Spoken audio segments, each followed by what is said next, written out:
Hello, bienvenue sur C0 Play to Earn. Aujourd'hui, sujet super intéressant, Axie Infinity. Est-ce qu'il est bientôt mort ou pas? C'est une véritable question et je vais vous expliquer évidemment au cours de la vidéo pourquoi cette question se pose et la difficulté des scénarios futurs pour faire vivre ce Play to Earn. Ça t'intéresse? Eh ben on y va. Let's go!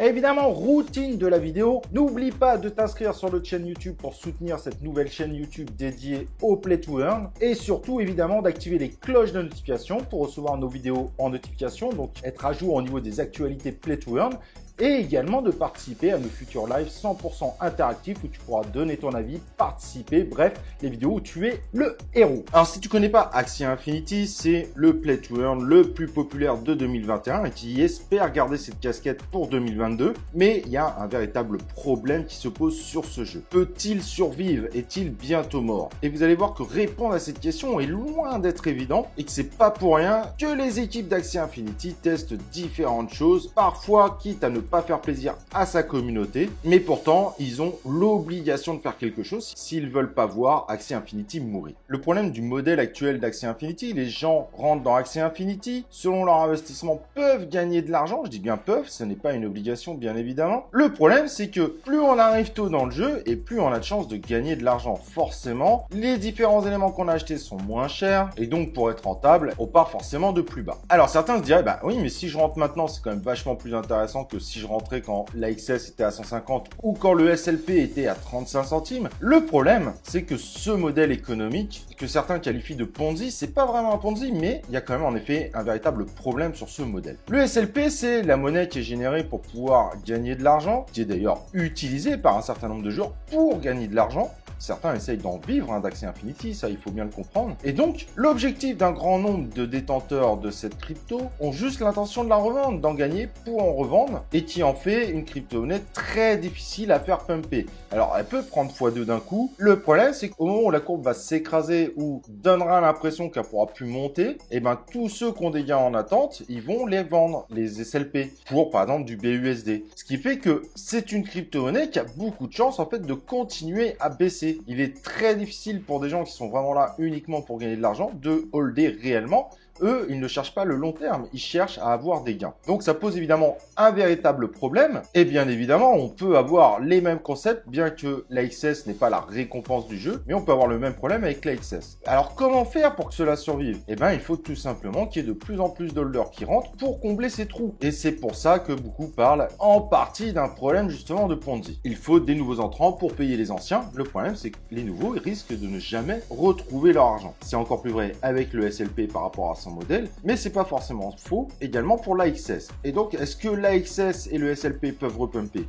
Oui, le SLP peut repumper, mais peut violemment dump au moment des prises de récompense, car ce sont des gens qui jouent pour gagner de l'argent. Soyons clairs, il n'y a pas d'autre ambiguïté, ils sont pas là pour leur vie. Et pour l'AXS, évidemment, ça peut remonter, parce que le fait que le token baisse permet potentiellement d'avoir des Axies moins chers, et ça peut faire repartir un petit peu la machine. Mais le problème, c'est jusqu'à quand? Parce que tous ceux qui ont désespéré, qui ont vu l'AXS baisser quand ils en avaient acheté, par exemple, quand il était à 150, vont peut-être essayer de reprendre leurs AXS assez vite. Et si on avait que des spéculateurs en termes de crypto-monnaie, ça pourrait évidemment fonctionner. Mais comme dedans, on a des gens qui sont uniquement là pour tout simplement gagner de l'argent et un certain nombre sur le jeu lui-même, et cela rend très difficile en fait une flambée de ce type de token.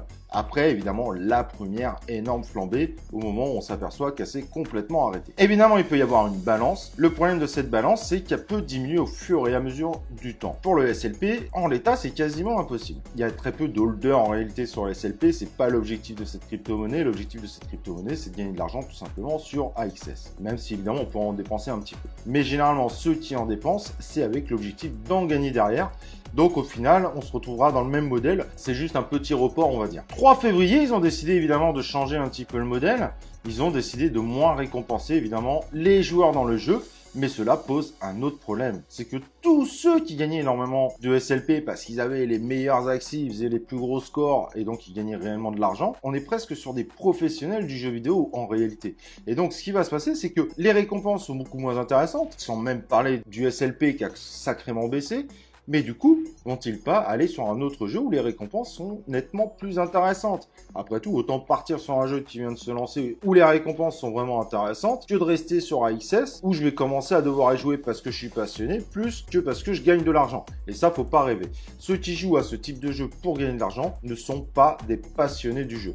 Le jour où le jeu ne permettra pas de faire gagner de l'argent, ils partiront tout simplement. Et donc forcément, l'argent qu'ils gagnent au fur et à mesure, c'est de l'argent qu'ils gagnent sur le dos des autres. D'où l'utilisation justement de Ponzi par certains. Donc ce qui va se passer, c'est que la baisse de ce modèle économique permet quand même de gagner de l'argent, mais beaucoup moins. Mais cela risque d'amener à perdre un certain nombre de joueurs, sachant qu'il y a énormément de play to earn qui sont en train de sortir. Le problème, c'est que c'est eux qui faisaient réellement tourner violemment la baraque. Donc est-ce que d'autres joueurs vont vouloir re-rentrer dedans? Tous ceux qui vont vouloir gagner de l'argent, en voyant tous ceux qui gagnent de l'argent partir, évidemment, ils miseront pas sur Axie Infinity, mais vont miser sur d'autres play to earn plus prometteurs, en tout cas sur le moment. Donc du coup, la population qu'on pourra avoir, c'est des gens plus passionnés par l'aspect du jeu. Et là, la question se pose, est-ce que le jeu, en l'étant aujourd'hui, peut amener à une véritable passion quand on voit les play to earn qui sont en train de sortir? Axie Infinity est complètement à la ramasse. Soyons tout à fait honnêtes. Et donc, le gros risque qu'on a, c'est que les gros joueurs qui gagnent de l'argent partent. Ceux qui voulaient gagner de l'argent n'y aillent pas parce que, du coup, ceux qui gagnent de l'argent, on s'aperçoit qu'ils en gagnent moins. Donc, c'est quand même vachement moins sexy, donc ils vont plutôt tenter de nouveaux jeux. Ceux qui partent évidemment en Ponzi, ou en tout cas en système similaire. Et les gens lambda,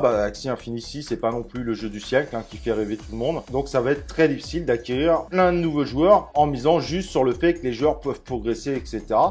N'oublions pas, on est sur une progression avec un besoin de mettre de l'argent dedans. On n'est pas sur des progressions comme des free-to-earn classiques. Et du coup, est-ce que c'est intéressant de mettre un free-to-play sur le jeu? Aujourd'hui, malheureusement, ça devient plus compliqué. Parce que si on met un free-to-play, c'est-à-dire qu'on laisse une progression possible aux gens, ils n'ont pas forcément le besoin de payer. Certains ne payeront jamais. Mais du coup, ceux qui payent jamais, ils vont jamais participer au système du SLP et de toute la blockchain Ronin. Et donc, évidemment, ça remet le système économique complet du jeu et il faut s'assurer que les gens vont venir pour trouver un autre système économique sur le fait que le jeu soit génial et qu'on puisse progresser sans mettre le moindre centime, ce qui est aujourd'hui évidemment pas possible. Et donc c'est un véritable dilemme pour les équipes d'Axie Infinity. Comment sortir de ce système qui est assez proche d'un système de Ponzi? Il faut être honnête, bien que là l'objectif n'était évidemment pas d'arnaquer les gens, tout en faisant survivre ce jeu. Et c'est un véritable problème. En tout cas, le système économique qui était avant, le changement n'était pas fait pour les joueurs, c'était tout simplement fait pour la survie du jeu. Sans ce changement, le jeu allait mourir, tout simplement. Donc c'est un sujet très compliqué, mais Axie Infinity fait face à des play to earn de très grosse qualité,